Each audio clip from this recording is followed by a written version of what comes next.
دور تک بچھی سیاہ تارکول کی سڑک اس وقت رات کے گھور اندھیرے میں گاڑی کی تیز روشنیوں سے اور سطح سیاہ اور چکنی محسوس ہو رہی تھی۔ انتہائی ہموار سطح پر پھسلتی گاڑی کو ڈرائیو کرتے ہوئے بھی گاڑی غیر متوازن ہو رہی تھی۔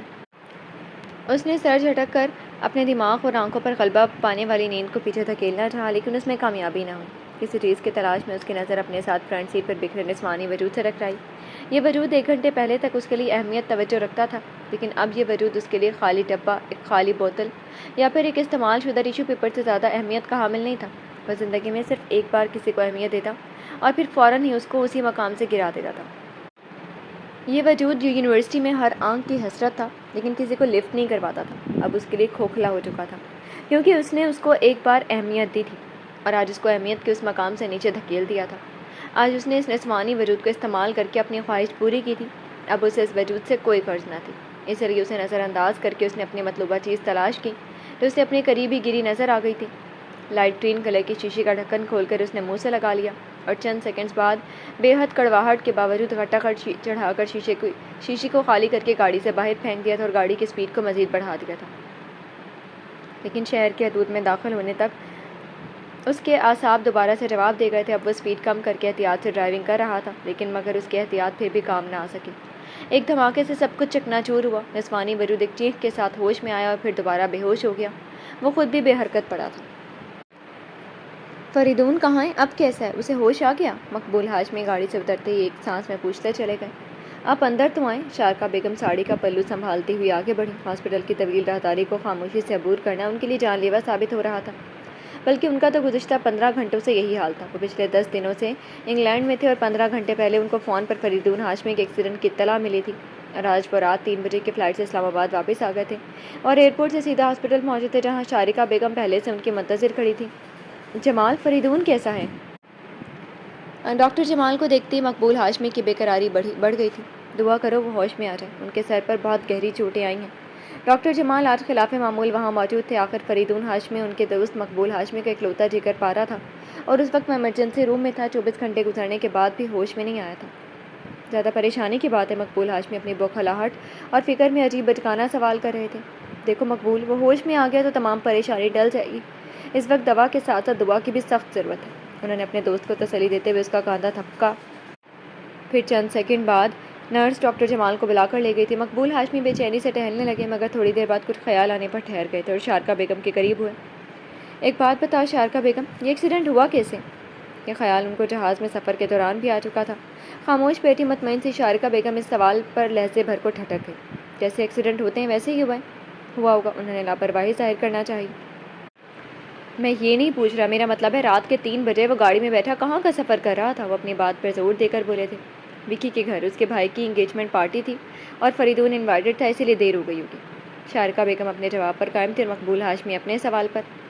جس روڈ پر اس کا ایکسیڈنٹ ہوا وہ روڈ ہمارے گھر سے وکی کے گھر تک کہیں بھی نہیں آتا، اور اگر فرض کر بھی لیں کہ وہ وکی کے گھر لیٹ ہو گیا تھا تو پھر اس روڈ پہ کیسے پہنچا؟ وہ شارکا بیگم کے قریب کھڑے ان کو گہری کھوجتی نگاہوں سے جانچ رہے تھے۔ تو پھر وہ ہوش میں آ جائے تو آپ خود پوچھ لیجیے گا، میں کچھ نہیں جانتی۔ وہ بیزاری سے کہتے ہوئے کمر کے پیچھے سے پلو نکال کر آگے بڑھ گئی، لیکن مقبول ہاشمی بات کی تہہ تک جانا چاہتے تھے۔ ڈاکٹر جمال نے صبح ان کو تفصیل سے آگاہ کر دیا تھا اور تمام تفصیل جان لینے کے بعد مقبول ہاشمی غصے کے انتہا کو چھوتے ہوئے اپنی مٹھیاں بھین چکے تھے۔ ڈاکٹر جمال مقبول ہاشمی کو فوراً ہی سب کچھ بتا دیں گے۔ شارکا بیگم کو اندازہ نہیں تھا، اس لیے کمرے میں داخل ہوتے ہوئے وہ جان ہی نہ سکیں کہ مقبول ہاشمی کس موڈ میں ہیں۔ فریدون ہوش میں آیا یا نہیں؟ وہ کپڑے تبدیل کرنے گھر گئی تھی اور 4 گھنٹوں بعد واپس ہاسپٹل آئی تھی۔ مقبول ہاشمی نے گردن موڑ کر انہیں دیکھا۔ خیریت، ایسے کیوں دیکھ رہے ہیں آپ؟ فریدون ٹھیک تو ہے؟ جس کی ماں تم جیسی ہو عورت ہو وہ کیسے ٹھیک ہو سکتا ہے؟ مقبول ہاشمی کرسی سے اٹھ کر ان کے مقابل آ گئے۔ کیوں، کیا ہوا ہے؟ شارکا بیگم کے ماتھے پر سلوٹیں آئی تھیں، لیکن اس سے کئی گنا زیادہ سلوٹیں اور غصہ مقبول ہاشمی کے چہرے پر نقش تھا۔ مجھ سے پوچھتی ہو کیا ہوا ہے؟ تم نے ہمیشہ اپنے اس بیٹے کے کالے کرتوتوں پر پردہ ڈالنے کی کوشش کی۔ تم نے ہمیشہ مجھے دھوکہ دیا، تم نے تباہ کر دیا سب کچھ۔ جس چیز سے میں نے منع کیا تم نے وہی کیا اور وہی کروایا۔ مقبول ہاشمی کا غصہ بہت بڑھ چکا تھا۔ شارکا بیگم ان کے اندازہ تخاطب پر سٹپٹا گئی اور ڈاکٹر جمال بھی ٹھٹک سے گئے کہ آپ کیا کہہ رہے ہیں؟ آپ کو شاید جمال، میں نے اس عورت سے شادی کی رات ہی کہہ دیا تھا کہ میں تمہارے سکھ اور آرام کے خاطر اپنا سکھ اور آرام گنوا دوں گا۔ میں تمہیں اپنا خون پسینہ بہا کر بھی سہولتیں مہیا کروں گا، لیکن بدلے میں میرے ماں باپ کی عزت کرنا اور میری نسل کو سنوارنے کی کوشش کرنا۔ میری اولاد کی اچھی تربیت کرنا، میں تمہارے حق میں کوتاہی نہیں کروں گا. تم میری بات کی لاج رکھنا. مگر جمال، میں آج بھی اپنے کہے پر قائم ہوں. اور یہ عورت میری بات تو کیا، میرا گھر بار داؤ پر لگا چکی ہے. اس نے میری نسل کو تباہی کے دہانے پر پہنچا دیا، برباد کر دیا سب کچھ. پہلے یہ خود میری عزت رونتی رہی اور میں سمجھتا رہا کہ شاید ہی کبھی پشیمان ہو کر سب کچھ چھوڑ دے. لیکن اس نے تو بیٹے کو بھی اپنے رنگ میں رنگ ڈالے. اب وہ بھی کھیل رہے. آج اگر پریس کو اس بات کا پتہ چلے کہ فریدون کے ساتھ گاڑی میں ایک لڑکی بھی تھی اور دونوں نشے کی حالت میں تھے، تو تم خود سوچ سکتے ہو میری پوزیشن کیا ہوگی. پہلے بیوی کلبوں میں نظر آ رہی تھی، اب بیٹا بھی انہی کلبوں میں دکھائی دینے لگا. میں ان دونوں کو معاف نہیں کروں گا جمال. میں اس عورت کو برباد کر دوں گا، طلاق دے دوں گا اس عورت کو. وہ کہتے کہتے ایک دم دھاڑے تھے اور جمال شاہ انہیں سنبھالتے سنبھالتے پریشان ہو گئے. مقبول پلیز، یہ سب باتیں گھر کی باتیں ہیں، اور یہ ہسپتال ہے. کیوں تماشا بنوانا چاہتے ہو اپنا؟ اس نے تماشا بنایا مجھے، میں اس کو تباہ کر دوں گا. اس نے مجھے تباہ کیا. ان کا بس چلتا تو وہ شارکا بیگم کو نفاذے سے سوارے گئے بالوں سے پکڑ کر جھنجھوڑ ڈالتے، لیکن انہیں ڈاکٹر جمال شاہ نے قابو کر رکھا تھا. شارکا بیگم عزت افزائی پر سرخ ہو چکی تھی. سر، مسٹر فریدون ہاشمی ہوش میں آ چکے ہیں. آپ کو ڈاکٹر ظفر نے کال کیا. نرس نے دروازہ کھول کر اطلاع فراہم کی. ڈاکٹر ظفر ان سے جونیئر تھے. ڈاکٹر جمال شاہ اطلاع ملتے ہی فوراً کھڑے ہو گئے. مقبول ہاشمی بھی اٹھ گئے. این بیٹا، انکل ہاشمی کے لیے کپ چائے بھجوا دو. انہوں نے کمرے سے نکلنے سے قبل نرس کو ہدایت جاری کی تھی. جی ابھی بھجواتی ہوں. وہ پلٹ گئی. ان 4 دنوں میں وہ اتنا تو جان ہی گئی تھی کہ مقبول ہاشمی اور ڈاکٹر جمال شاہ میں کافی گہرے مراسم ہیں. اس نے فوراً ہی ان کے لیے چائے بھجوا دی اور خود اپنے مقررہ وقت پر چلڈرن وارڈ میں ڈیوٹی پر چلی گئی تھی. ہاں سویٹ ہارٹ، کیا ہو رہا ہے؟ اس نے ایک بیڈ کے پاس آ کر نرمی سے کہا. بیڈ پر موجود بچہ اس کو دیکھ کر کھل اٹھا تھا، حالانکہ اس کے ہاتھ پر ڈرپ لگی ہوئی تھی. پھر بھی وہ اسے دیکھ کر سب بھول گیا. میں کھیل رہا تھا اور پھر آپ آ گئی. اوہ، تو میں نے آپ کھیل ڈسٹرب کر دیا آپ کا؟ وہ اداسی سے بولی تو بچے نے فوراً نفی میں گردن ہلائی. نہیں، میں نے یہ تو نہیں کہا تھا. اس کے بعد پر وہ مسکرا دی اور پھر اس کے بال بکھیرتے ہوئے اسے بہت پیار اور احتیاط سے دوا کھلا دی. اب آپ یہ کھیل چھوڑیں، کل اکٹھے کھیلیں گے. یہ آپ کے آرام کا وقت ہے. اس نے بچے کے ہاتھ سے گیم لے کر سائڈ پر رکھ دیا اور وہ بچہ مسکرا کر اس کی ہدایت پر عمل کرتے ہوئے پلکیں موند گیا. پھر وہ دوسرے بیڈ تک آئی. ہیلو بیبی، آج آپ چپ کیوں ہیں؟ اس نے دوسرے بچے کا گال تھپکا. آج میری ممی نہیں آئی، آج پاپا آئے ہیں، وہ میرے پاس رکیں گے. بچے نے اپنی افسردگی کی وجہ بیان کی. تو اس میں اتنی اداسی کی کیا بات ہے؟ پاپا تو اتنے اچھے ہوتے ہیں، تمہیں پتہ ہے نا. پاپا ہی کپڑے اور چاکلیٹس لے کر آتے ہیں. آخر اتنا پیار کرتے ہیں وہ. لیکن وہ ممی کی طرح کہانی نہیں سناتے. بچے نے جواز پیش کیا. تم جو کہانی ممی سے سنتے ہو، کیا وہ یاد بھی رکھتے ہو؟ اس کے سوال پر بچے نے فوراً اس بات میں سر ہلایا تھا. تو پھر یوں کرو، تم کہانی اپنے پاپا کو سنایا کرو تاکہ ان کا وقت اچھا گزر جائے. آج انہیں کہانی سنانی ہے. Okay okay. بچے نے سر ہلایا. وہ بچے کو دوا کھلا کر پلٹی تو ٹھٹک قدم تھم گئے تھے. سامنے اس بچے کا باپ کھڑا تھا اور مسکرا رہا تھا. آپ کو ایک نرس نہیں، ایک ٹیچر ہونا چاہیے تھا، کیونکہ یہ کوالٹیز آپ میں بدرجہ عدم موجود ہیں. آپ ایک بہت اچھی لیکچرار ہو سکتی ہیں. وہ آدمی اسے سراہتی ہوئی توصیفی نظروں سے دیکھ رہا تھا. آپ اپنے بچے کے قریب رہنا اور اس کو پیار دینا سیکھیں. آپ ایک بہت اچھے باپ ہو سکتے ہیں، ورنہ بصورت دیگر آپ کا بچہ کبھی بھی آپ کے لیے ایک اچھا بیٹا ثابت نہیں ہوگا. اینڈ تھینک یو سو مچ. وہ کہہ کے چلی گئی تھی. وہ آدمی وہیں کھڑا بس دیکھتا رہ گیا تھا. این، تمہیں ڈاکٹر رخسانہ بلا رہی ہیں. ایک ایمرجنسی کیس آیا، آپریشن ہے. ایک دوسری جونیئر نرس نے اسے راستے میں ہی بتا دیا. وہ فوراً تیزی سے آپریشن تھیٹر کی طرف آئی تھی. ڈاکٹر رخسانہ جمال آپریشن کے لیے بالکل تیار تھی. این الحق بیٹا، کہاں ہو؟ نماز کا وقت گزر آئے. عظیم نیازی نے آہستگی سے آواز دی تھی. آ رہی ہوں بابا، صرف 1 منٹ. وہ کچن سے ہی جواب دے رہی تھی اور ٹھیک 1 منٹ بعد وہ ان کے سامنے تھی. آئیے اب وضو کر لیں. وہ ان کی ویل چیئر دھکیلتی ہوئی باہر لے آئی تھی اور ہمیشہ کی طرح ان کو وضو کروا کر بستر پر بٹھا گئی، جہاں وہ اپنی معذوری کے باعث بیٹھ کر اللہ کے حضور سجدہ کرتے تھے. جب وہ نماز سے فارغ ہوئے، وہ بھی نماز ادا کر کے چائے بنا چکی تھی اور دونوں کپ لے کر ان کے کمرے میں آ گئی تھی. آج آپ خوش لگتے ہیں. وہ ان کے چہرے پر چھایا خوشی کا ہلکا سا عکس بآسانی دیکھ سکتی تھی. وہ دونوں باپ بیٹی ایک دوسرے کے تاثرات جاننے میں ماہر ہو چکے تھے. وہ گھر میں داخل ہوتی ہی خوشی کا سایہ دیکھ چکی تھی، لیکن استفسار ذرا دیر سے کر رہی تھی. زبیدہ آپا کے یہاں آئلہ کا فون آیا تھا. وہ اپنی ساس کے ساتھ کل آ رہی ہے اور اس کی ساس کسی پرپوزل کا بھی کہنے آ رہی ہے. عظیم نیازی کی اس بات پر کیوں خوش تھے، این الحق اچھی طرح جان سکتی تھی. بابا پرپوزل کے چکر اور امیدیں دل سے نکال کیوں نہیں دیتے؟ آپ کو کافی اچھی طرح علم ہے، جب اس غربت کی دیوی کو ہم پر مہربان دیکھ کر آپ کی سگی بہن پیچھے قدم ہٹا چکی ہیں، تو باقی لوگ تو پھر بیگانے اور پرائے ہیں. وہ ہمارا احساس کرنے کا کوئی حق اور احساس نہیں رکھتے. اور ویسے بھی میں شادی نہیں کروں گی، مجھے آپ کے پاس رہنا ہے، آپ کی خدمت کرنا ہے. وہ کہہ کر ان کا ہاتھ تھام چکی تھی. لیکن بیٹا، اللہ تعالیٰ کچھ بھی کر سکتا ہے. جس طرح اس نے ہم پر غربت بھیجی، اسی طرح وہ ہم پر بنا بتائے اپنا کرم بھی کر سکتا ہے. بیگانوں کو اپنا کر سکتا ہے، اپنوں کو بیگانہ کر سکتا ہے. یہ سب اس کے اپنے اختیار میں. انہوں نے بیٹی کا ہاتھ تھپکا. میں اس بات سے انکاری کب ہوں؟ وہ بڑا غفور الرحیم ہے، وہ جو چاہے کر سکتا ہے، مگر ابھی دل کو احساس ہوتا ہے کہ ابھی ہماری آزمائش کا دورانیہ ختم نہیں ہوا، ابھی کچھ مدت اور آزمائش کے پلے صراط پر سے گزرنا ہے۔ خیر تم اللہ سے دعا کرو بہتری کرے، اور ہاں کل جلدی آ جانا اور کچھ تیاری بھی کر لینا۔ انہوں نے پھر اسے اٹھتے دیکھ کر تائید کی تھی۔ اس نے مجبوراً سر ہلا کر دونوں خالی کپ اٹھا لیے تھے۔ جمال کیسا ہے؟ کافی دنوں سے آیا نہیں اس طرف۔ وہ ڈاکٹر جمال شاہ کے بارے میں استفسار کر رہے تھے۔ پہلے کچھ مصروف تھے، کل شام ایک میٹنگ کے لیے لاہور چلے گئے، اب پتہ نہیں کب وہ واپس آئیں گے۔ اس سے کہنا تھوڑی فرصت نکال کر آ جائے، کافی دن ہو گئے ہیں اس کی صورت دیکھے۔ عظیم نیازی دل گرفتہ سے ہو گئے تھے۔ کیوں میری صورت میں تمہیں بھابھی نظر آتی ہیں جو اس طرح افسردہ ہو کر کہہ رہے ہو؟ جمال شاہ دروازہ کھلا ہونے کی بنا پر بغیر آہٹ کے اندر آ چکے تھے۔ عین الحق چونک کر مسکرا دی اور عظیم نیازی انہیں دیکھ کر جی اٹھے تھے۔ چہرہ چمکنے لگا تھا۔ پگلے تجھے کیا پتا تو میرے لیے کیا ہے؟ تو میرا کون سا اثاثہ ہے؟ عظیم نیازی اپنے سامنے بیٹھتے جمال شاہ کو بہت پیاری نگاہوں سے دیکھ رہے تھے۔ آج بتا ہی دو کہ میں تمہارا کون سا اثاثہ ہوں؟ جمال شاہ فریش موڈ میں تھے۔ عین الحق کو دونوں کی باتوں میں دلچسپی محسوس ہوئی تھی۔ میرے دکھ بھرے درد سے پر ماضی میں کوئی بھی خوشگوار اور قیمتی اثاثہ نہیں سوائے تمہارے۔ تم میرے ماضی کا اثاثہ ہو، عین الحق میرے حال کا اثاثہ، اور تم دونوں میرے مستقبل کا اثاثہ ہو۔ یہی بات تم نہیں جانتے۔ عظیم نیازی نے اپنے ہاتھ پر دھرا جمال شاہ کا ہاتھ اپنے دوسرے ہاتھ سے دبا کر بولے، عین الحق بیٹا مبارک ہو، تمہارا باپ اس عمر میں فلاسفر ہو گیا ہے۔ وہ شرارت سے بولے تو عظیم نیازی نے گھور کر دیکھا۔ وہ ہنستی ہوئی وہاں سے کھانا بنانے چلی گئی۔ اسے معلوم تھا انکل جمال رات کا کھانا ان کے ساتھ کھا کر ہی جائیں گے کیونکہ وہ چائے سے انکار کر چکے تھے۔ سر مسٹر فریدون ہاشمی میڈیسن لینے سے انکار کر چکے اور ڈرپ بھی نہیں لگانے دے رہے۔ نرس نے پرائیویٹ روم سے واپسی پر شکایت کی۔ کیوں؟ وہ ایسا کیوں کر رہا ہے؟ ڈاکٹر جمال کو تشویش ہوئی۔ وہ اس وقت آپریشن کی تیاری میں مصروف تھے، اس لیے اس کے روم میں جا کر پوچھنے کا ان کے پاس وقت نہیں تھا۔ وہ کہتے ہیں ان کو ابھی گھر جانا ہے، ان کے پیرنٹس کو بلائیں۔ نرس نے تفصیل بیان کی۔ پاگل ہے وہ، سب وہ جھٹک کر بولے، پھر پاس سے گزرتی عین الحق کو دیکھ کر بر وقت کچھ خیال آنے پر روک لیا۔ پلیز تم اس پیشنٹ کو ڈیل کرو، میڈیسن دو، اس کی میڈیسن کا ٹائم ہو رہا ہے جب تک ہم فارغ ہو جاتے ہیں۔ وہ ذمہ داری اسے سونپ کر آپریشن تھیٹر میں چلے گئے اور عین الحق ان کا حکم بجا لاتے ہی پرائیویٹ روم کا راؤنڈ لگانے آ گئی۔ Good morning mister Faridoon Hashmi, وہ سائڈ کی کھڑکی کا پردہ سرکاتے ہوئے انتہائی نرمی اور آہستگی سے بولی، لیکن فریدون ہاشمی کو یہ آواز بہت الگ اور بہت خاص لگی تھی، اور اپنی سماعتوں کا وہم بھی۔ ہسپتال جیسی تکلیف دہ جگہ پر ایسی مٹھاس ممکن نہ تھی۔ کیا آپ سچ مچ سو رہے ہیں یا محض بہانہ ہے؟ وہی آواز بند آنکھوں کے باوجود وہ اسے اپنے بہت قریب محسوس کر رہا تھا، اور اس سے بیشتر کہ وہ وہاں سے رخصت ہو جاتی۔ فریدون ہاشمی نے یہ دیکھنے کے لیے کہ وہ حقیقتاً آواز سن رہا ہے، فوراً آنکھیں کھول دی۔ وہ جیتے جاگتے منظر کی طرح جیتی جاگتی موجود تھی، خوبصورت، پرکشش، موٹی موٹی براؤن آنکھیں فریدون ہاشمی کو ایک لمحے کو مبہوت سا کر گئی۔ وہ اسے آنکھیں کھولتے دیکھ کر پیچھے ہٹ گئی تھی۔ وہ تھوڑا دور ہٹی تو فریدون نے اسے سرتا پا دیکھا، اور یہ جاننے میں دیر نہ لگی کہ وہ ایک نرس ہے، کیونکہ اس کا یونیفارم اس بات کا خود ثبوت پیش کر رہا تھا۔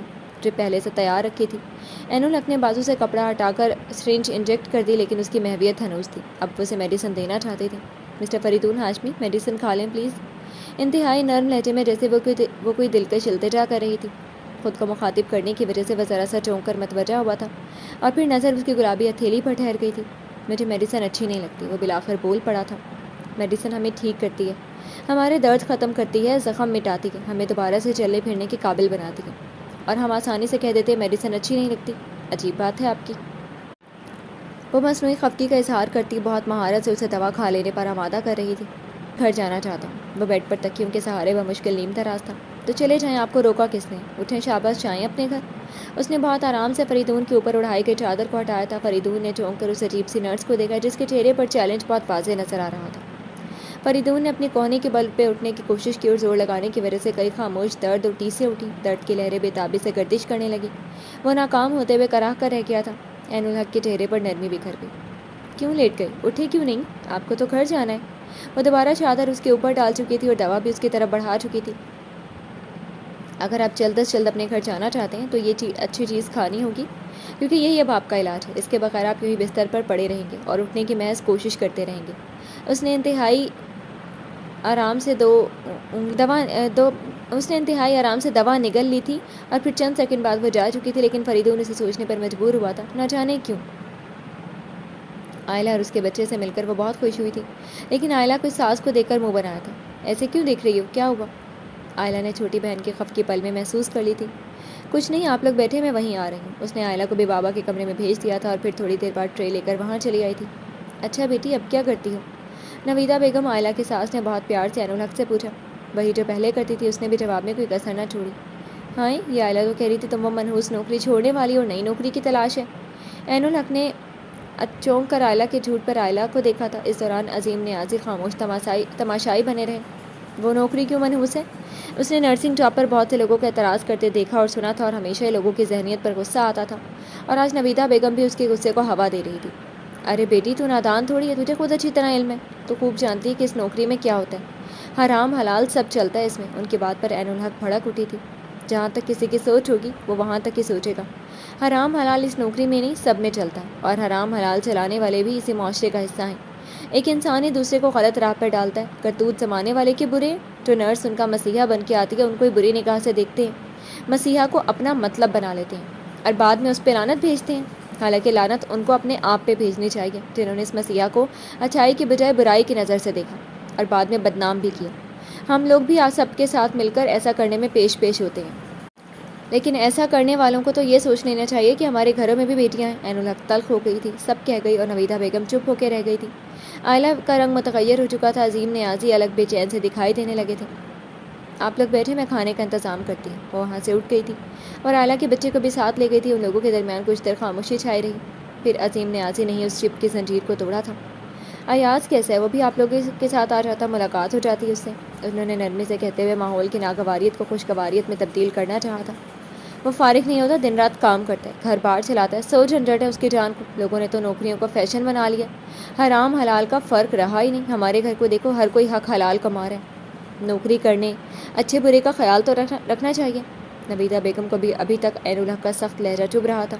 دل کی بھڑاس نکالے بغیر جانے والی نہیں تھی، اور اگر چلی بھی جاتی تو یہ بھڑاس آئلہ پر نکالے بنا تو تیسرا راستہ ہی نہ تھا ان کے پاس۔ بہن جی، حق حلال تو ہر کوئی کما رہے، کسی کا بھی اتنی آسانی سے حرام کھانے کا دل نہیں چاہتا۔ کچھ شیطان کی کارستانی ہوتی ہے اور کچھ ہمارے نفس کی کمزوری، مگر اللہ کا شکر ہے کہ اس نے ہمیں حلال کا نوالا دیا۔ ہمیں دعا کرنی چاہیے اللہ یہ نوالا سب کو نصیب کرے۔ عظیم النیازی انتہائی تحمل پسند اور بردبار طبیعت کے مالک تھے، کڑی سے کڑی بات کو بھی بہت آسانی اور روانی سے درگزر کر دیتے تھے۔ بابا، وہ آنٹی آپ سے عین الحق کے لیے بات کرنی آئی تھی۔ عائلہ نے دوسرے مسئلوں کو زیادہ گمبھیر ہوتے دیکھا تو فوراً مطلب کی بات چھیڑ دی۔ نویدہ بیگم نے تیوری چڑھا کر بیزاری سے پہلو بدلا۔ بھائی صاحب، میں تو اس لیے بات کرنے آئی تھی کہ آپ کی بیٹی یہ نرسوں والی 2 ٹکے کی نوکری چھوڑ چکی ہے، اور میری بہن اپنے بیٹے کے لیے کسی مناسب رشتے کی تلاش میں ہے، اس لیے سوچا اس کی تلاش ختم کر دیتی ہے اور آپ کا بوجھ کم کر دیتی ہے۔ لیکن آپ کی بیٹی تو لگتا ہے اس نوکری میں کچھ زیادہ ہی گھل مل گئی ہے، چھوڑنے کا نام ہی نہیں لے رہی ہے۔ وہ بہت ناپ تول کے بول رہی تھی۔ عظیم نیازی کو چند الفاظ ان کی بات کے دوران بہت گراں گزرے، مگر بڑی بیٹی عائلہ کی وجہ سے ان کو زبان بند رکھنی پڑی تھی۔ آخر وہ ان کی بیٹی کی ساس اور داماد کی ماں تھی۔ آنٹی، وہ بہت جلد جاب چھوڑ دے گی، شادی کے لیے تو اس نے جاب چھوڑنی ہی ہے۔ عائلہ نے مداخلت کر کے بات کو کچھ سنبھالنے کی کوشش کی، وہ اس پرپوزل کو جانے نہیں دینا چاہتی تھی۔ ارے نہ بہو، میں نہ لوں یہ رسک، میری بہن کو ابھی معلوم نہیں کہ لڑکی نرس ہے، ورنہ وہ بات چھیڑنے کا ہرگز نہ کہتی، اور تمہاری بہن تو بات بھی نہیں کرنے دے رہی ہے۔ نویدہ بیگم کانوں کو ہاتھ لگا چکی تھی اور عظیم نیازی لب بھینچ کر رہ گئے تھے۔ کھانا کھانے کے بعد وہ لوگ چلی گئیں۔ عائلہ تو رکنا چاہتے تھے، لیکن ساس صاحبہ کے تیور کچھ ٹھیک نہ دیکھ کر اسے جانا پڑا۔ پلیز بابا، کیوں پریشان ہوتے ہیں؟ آپ کو اسی لیے کہتی ہوں فضول مسئلوں پہ سوچنا چھوڑ دیں۔ وہ خود ان کے بستر پر آ بیٹھی تھی اور ان کے دونوں ہاتھ پکڑ کر ان سے کہہ رہی تھی، یہ فضول مسئلے نہیں ہیں میری جان، تم خود سوچو، میں ایک بیمار انسان ہوں، کسی وقت بھی کچھ بھی ہو سکتا ہے۔ زندگی کی ڈور انسان کے ہاتھ سے کب چھوٹ جائے گی انسان نہیں جان سکتا، اس لیے سوچتا ہوں میرے ہاتھ سے یہ ڈور چھوٹنے سے قبل ہی تمہیں محفوظ ہاتھوں میں چلی جائے۔ تجھے میں اپنی آنکھوں سے رخصت ہوتے دیکھوں گا تو سکون آ جائے گا۔ ان کی اتنی شفاق بات پر اس کے دل پر چوٹ تو پڑی، لیکن اس نے پلکوں کو نم نہیں ہونے دیا تھا۔ اگر وہ اس کو روتے دیکھ لیتے تو دکھی بھی ہوتے اور سرزنش بھی کرتے۔ انہوں نے آج تک عین الحق اور عائلہ کو رونے نہیں دیا تھا۔ ان کے خیال میں کمزور لوگ روتے ہیں اور بہادر لوگ ڈٹ کر ہر چیز کا مقابلہ کرتے ہیں اور صرف اللہ سے مدد اور اس کا کرم مانگتے ہیں۔ عین الحق بھی اس وقت روئی تھی جب ماں کی ڈیتھ ہوئی تھی اور جب باپ معذور ہوا تھا، جب عائلہ رخصت ہوئی تھی۔ وہ صرف اپنے مزگاں ہی نم کر سکی تھی، چھم چھم نیر نہیں بہائے تھے، کیونکہ آنسو اس کے بابا کو اچھا نہیں لگتے تھے۔ بابا، یہ زمانہ بہت شفاق ہے، یہاں کسی کو حسب خواہش نہیں ملتا۔ ہاں، وہ ضرور ملتا ہے جس کی خواہش نہیں ہوتی۔ اس کا لہجہ بھیگا تھا۔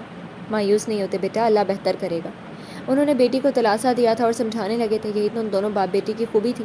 ایک حوصلہ ہارنے لگتا، ہمت کا دامن چھوڑنے لگتا تو دوسرا دوبارہ سے ہمت بندھا دیتا تھا، اور کمزور پڑنے والا دوبارہ سے مضبوط اور پرعزم ہو جاتا تھا۔ عین الحق سر ہلا کر وہاں سے اٹھ گئی تھی۔ وہ پورے 5 دن بعد اس نرس کو دوبارہ اپنے کمرے میں دیکھ رہا تھا۔ ان 5 دنوں میں ایک بار بھی اسے اس نرس کا خیال نہیں آیا تھا، حالانکہ جس روز اس نے اس نرس کو دیکھا تھا اس روز دیر تک وہ اسے سوچتا رہا تھا، لیکن اگلے دن اسے یکسر بھلا دیا تھا۔ وہ اس کے زخموں کی ڈریسنگ کرنے آئی تھی۔ How are you mister Faridoon Hashmi? بالکل پروفیشنل انداز تھا اس کا، تاکہ اسے باتوں میں الجھا کر وہ بینڈیج کر دے۔ آپ کو میرا حال پوچھنے کی ضرورت نہیں ہے، اس لیے فارمیلٹی بھی مت نبھائیں۔ آپ کو میری بینڈیج کرنی ہے سو کر لیں۔ میں لاپرواہی سے بولا تھا۔ عین الحق ذرا سا چونکی پھر مسکرا دی۔ کافی ذہین لگتے ہیں۔ اس نے ذرا سا جھک کر فریدون کے بازو کی ڈریسنگ کھول کر دوبارہ سے کرنی شروع کر دی۔ آپ کافی گڈ لکنگ ہے اور چارمنگ بھی۔ وہ اپنی فطرت کے مطابق اپنے دل و دماغ میں ابھرنے والی بات کو دبا نہیں سکا تھا، اس لیے برملا کہہ دی، لیکن یہ عین الحق کو بہت ناگوار گزرا تھا۔ وہ ٹھٹکی، اس کا ہاتھ بھی رکا، پھر اس نے سر جھٹکا اور اپنے کام پر توجہ دی۔ وہ فریدون ہاشمی کے اتنے قریب ہونے پر اس کی بے باک آنکھوں کے پرتپش حصار کو بآسانی محسوس کر رہی تھی اور جلد وہاں سے ہٹ جانا چاہتی تھی اور دوبارہ کبھی بھی اس روم میں نہیں آنا چاہتی تھی۔ فریدون اس کی پلکوں پر نگاہیں جما کے رہ گیا تھا۔ اس کی جھکی پلکیں بے حد گھمبیری، لامبی اور مڑی ہوئی ہونے کی وجہ سے بہت دلکش لگ رہی تھی۔ بے اختیار ان کو چھو لینے کی خواہش دل میں جنم لے بیٹھی اور وہ اپنے دائیں ہاتھ کو حرکت دے بیٹھا، لیکن انگلیوں کو گھنیری پلکوں تک رسائی حاصل نہ ہو سکی۔ اس کی اس حرکت سے قبل دروازہ کھلا تھا اور فریدون کا ہاتھ فوراً پہلو میں آ گرا۔ تب تک وہ بینڈیج کر کے سیدھی ہو چکی تھی۔ سامنے مقبول ہاشمی کھڑے تھے۔ جمال راؤنڈ پہ آیا تھا؟ انہوں نے بیٹے سے دریافت کیا۔ نو۔ وہ مختصر کہہ کے خاموش ہو رہا تھا۔ اچھا پھر میں اس سے بات کر کے آتا ہوں۔ وہ دوبارہ پلٹ گئے تھے۔ فریدون نے عین الحق کے چہرے پر واضح ناگواری محسوس کی تھی۔ وہ اب کام تیزی سے ہاتھ چلا رہے۔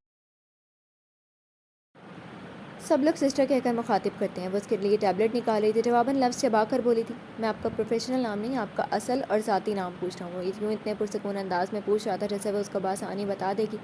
مسٹر فریدون ہاشمی، ہمارے کام میں نام کی کوئی اہمیت نہیں تھی۔ ہمارا کام صرف خدمت کرنا ہوتا ہے، اور جو بھی نرس یا سسٹر کہہ کے پکارے فوراً اس کی خدمت میں حاضر ہو جاتے ہیں، کیونکہ یہی ہمارا کام اور یہی ہمارا نام ہوتا ہے۔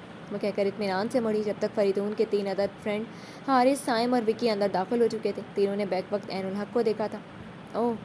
سائم نے فریدون کو معنی خیز نظروں سے دیکھ کر ہونٹ سکیڑے اور اپنے اوہ کو کچھ لمبا کھینچا تھا۔ باہر نکلتے عین الحق کے تن بدن میں شعلے سے لپک گئے تھے۔ فریدون ہاشمی اپنا حلقہ احباب میں بے حد نمایاں مقام رکھتا تھا۔ اس کے دوست اور قریبی جاننے والے اسے اپنی تمام بری عادات کی وجہ سے استاد مانتے تھے، کیونکہ اپر کلاس میں اس وقت اس جیسا ضدی، نکچڑا، خوبصورت، اکلوتا اور ساتھ ہی بگڑا ہوا کوئی دوسرا امیر زیادہ نہیں تھا، اور اگر تھے بھی تو اس کے مقابلے کے ہرگز نہ تھے۔ یہی وجہ تھی کہ وہ یونیورسٹی اور صنف نازک میں زیادہ پاپولر تھا۔ لڑکیاں اس کی طرف راغب نظر آتی تھیں اور وہ اس بات سے بھرپور فائدہ اٹھاتا تھا۔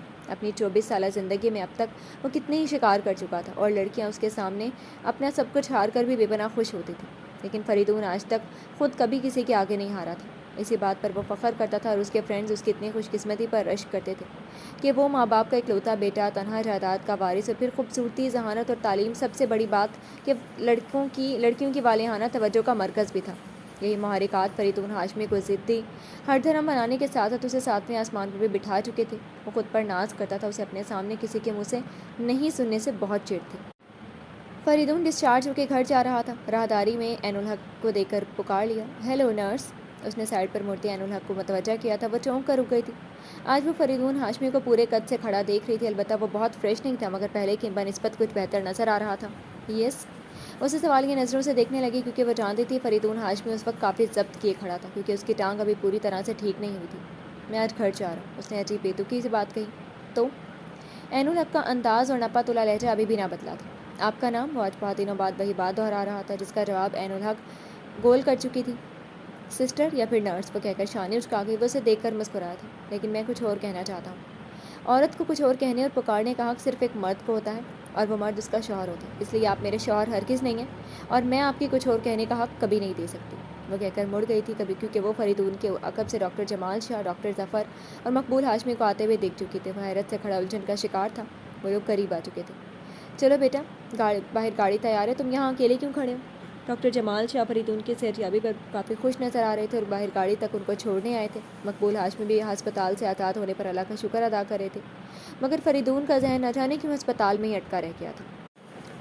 عظیم نیازی اور جمال شاہ کی دوستی 8ویں کلاس سے چلی آ رہی تھی۔ دونوں ایک ہی ایریا کے رہنے والے تھے اور دونوں کا خواب بھی ایک ہی تھا، یعنی ڈاکٹر بننا۔ فرق صرف اتنا تھا کہ عظیم نیازی مڈل کلاس سے تعلق رکھتے تھے اور جمال شاہ کافی امیر کبیر فیملی کے چشمہ چراغ تھے، لیکن پھر بھی عظیم نیازی کے والد نے دن رات ایک کر کے بیٹے کو تعلیم دلوانا شروع کیا، اور میڈیکل کی ٹف اسٹڈی کے لیے جمال شاہ کی طرح عظیم نیازی کو بھی ہاسٹل بھجوا دیا تاکہ وہ بھی دوسرے اسٹوڈنٹس کی طرح پوری یکسوئی سے پڑھ سکے، لیکن اس کے نصیب میں یہ تعلیم نہیں تھی۔ اس خواب اور تعلیم کا ادھورا رہنا تھا، سو ادھورا ہی رہا۔ عظیم نیازی FSC کے پیپرز کی تیاریوں میں تھے جب باپ کی ڈیتھ کی ہولناک خبر ان کو دہلا گئی۔ ان کو اپنا خواب ادھورا چھوڑ کر واپس گھر آنا پڑا، اور 3 بہنوں کا اکلوتا بھائی ہونے کے ناطے ساری ذمہ داری چھوٹی سی عمر میں ان کے ہی کندھوں پر آ گئی۔ باپ کے بعد روزگار کی تلاش میں جگہ جگہ دھکے کھانے پڑے۔ کچھ حالات بہتر ہوئے